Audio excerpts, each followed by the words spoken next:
What's up, everybody? It's your favorite villain, and today, basically, this matchup is just me wanting to bring you guys a battle between two powerhouses in their own verse.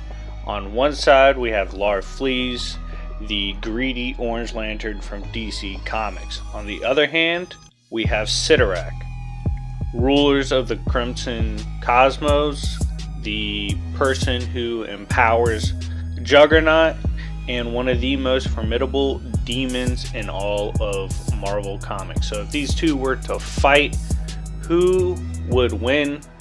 That's what this video is going to show you. Now, real quick, make sure to like, share my content with all your friends, post my stuff everywhere. Let's help the channel grow so that we can make more video, get better content out there.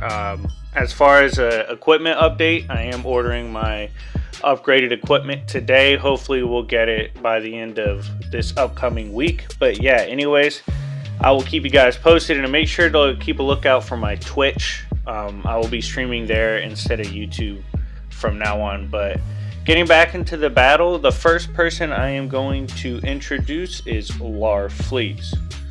Now, Larfleeze gets his power from the emotional spectrum, specifically greed. And what makes him stronger than the typical emotional spectrum power user is the fact that Larfleeze is the sole user of the power of greed. It's an untapped, unadulterated power source that only Larfleeze uses.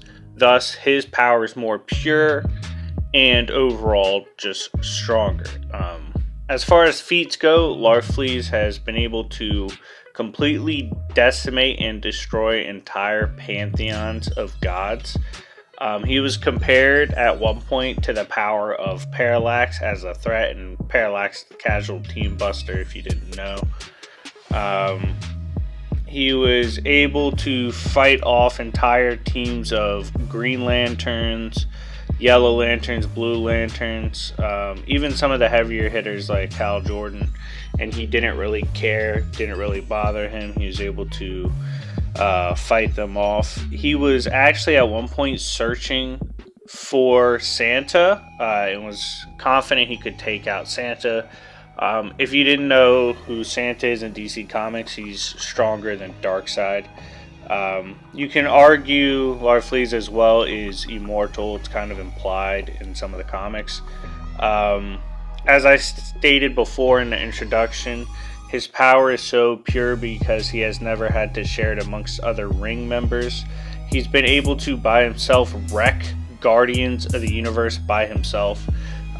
He's become at one point a living battery as a living embodiment of the emotion greed. His constructs that he makes, he can make like constructs for an army. They can act independently, and he doesn't have to be there when they are performing actions. Also, they can turn into whoever he has killed before. At one point, he pulled up on Oa, was not worried, and was confident he could win. He can basically go anywhere in the universe because greed exists everywhere. He consumed Bloom, the hunger god. He wiped out the angel race, and he was stated at that point to be the most evil thing in existence. Kyle Rayner, one of the more powerful lanterns in DC, can't actually control avarice once he touches it. He could control all the others on the emotional spectrum except greed itself, which is pretty interesting. And he, among the gods he bodied, included the likes of the Wanderer, who is the seer of all space and time. So this is the kind of power that he casually destroyed. It's later revealed in comics that greed itself is weaker than Larfleeze. He actually overpowered greed. And Volthoom, one of the original lanterns, no matter what, can't change the essence of Larfleeze, no matter the reality or the timeline. No matter what, Larfleeze always will be who he is, which is greedier than greed itself. Now, On the other side of things, representing Marvel Comics, we have the Demon Lord himself, Cyttorak. Now, Cyttorak doesn't have, the most showings in comics. He's not that prominent of a character, but I've always found him to be a fascinating part of the Marvel mythos, and he is consistently one of the powerhouses in Marvel. Now, I'm going to go ahead and go over some of the things he's done as a Demon Lord.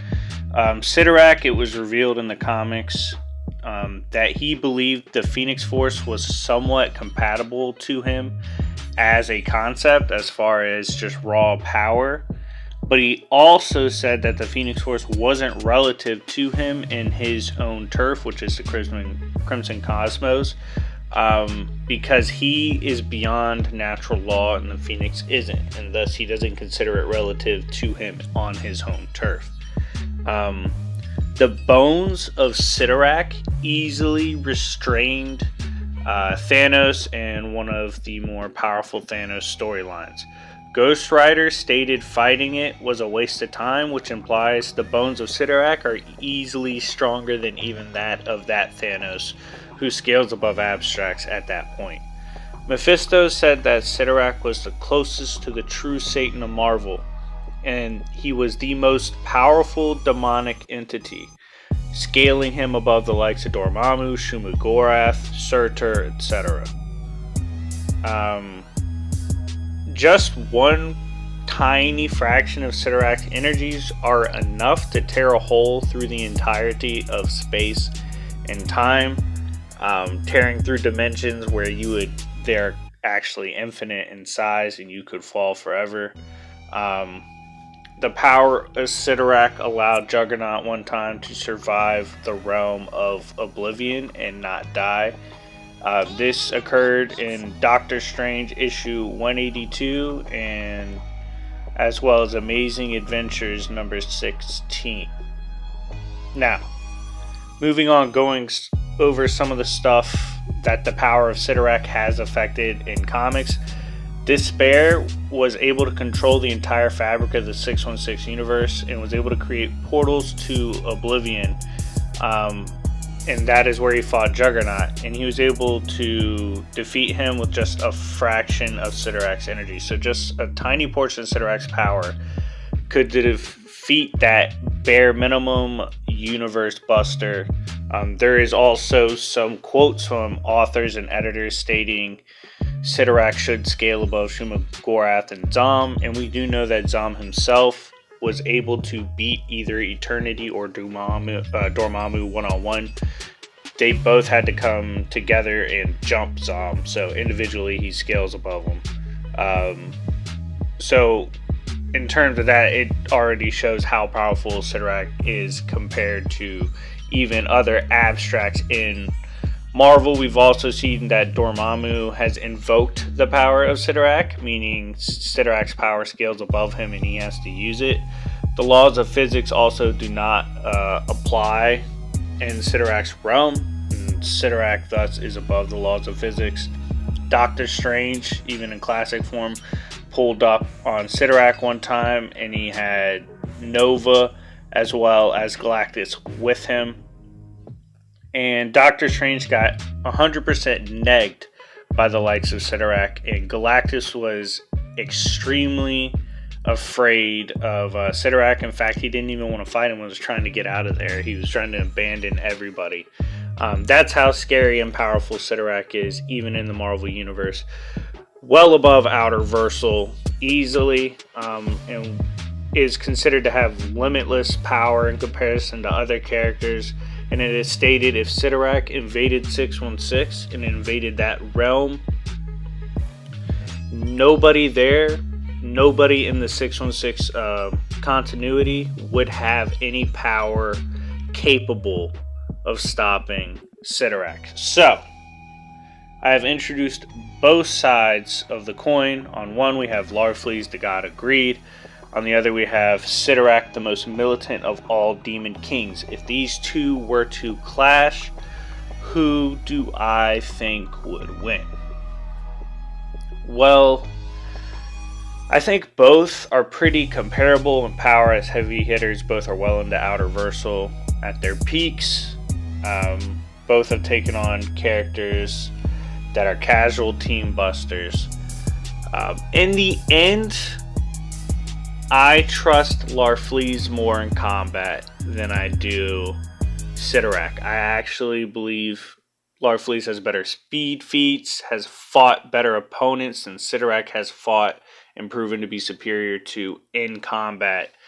And I would take Larfleeze 6 to 7 times out of 10 in a random encounter. However, if it occurred in Cyttorak's realm, I think Cyttorak washes him and wins 10 out of 10. But on a neutral battlefield, I favor Larfleeze, his speed, and his better combat feats 6 to 7 times out of 10. Anyways, guys, thank you for watching. Make sure to like, subscribe, and comment. Make sure to check out my Twitch. Make sure you follow it. It's been your boy, your favorite villain, and I will see y'all later. Peace.